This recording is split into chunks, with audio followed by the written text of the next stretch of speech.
Ayan guys, magluluto na naman ako ng myeontang.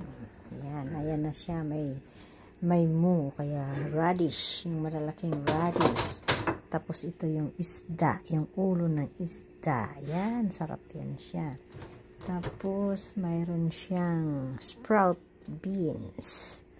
Ayan, ngayon ilalagay ko na yung ulo ng isda. Ayan, sarap ito. Salmon. Yan.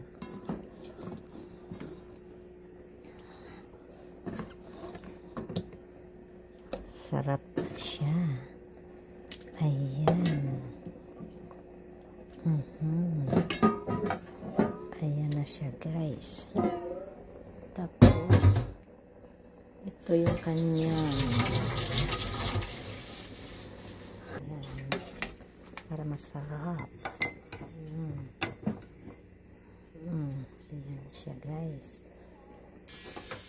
Lalagyan natin siya ng sibuyas. Pero may sibuyas na yan siya. Sibuyas dahon. Ayan. Ilagay na rin natin yung sprout beans kasi mabilis lang yan siya. Kasi kumukulo na kasi siya. Kaya mabilis na lang yan. Tanan natin kasi mayroon pa siyang sauce. Lalagyan pa natin siya ng mian sauce. Yung isang klase. Kaya pakuluin muna natin. Yan, tatakpan muna natin siya. Yan.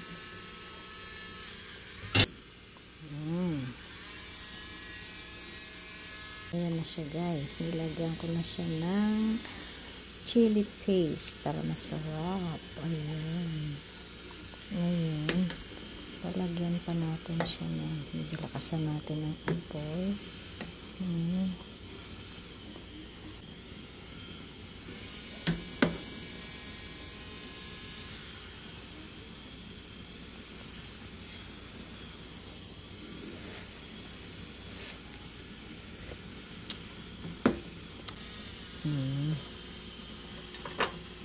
Dagdagan pa natin yung isa.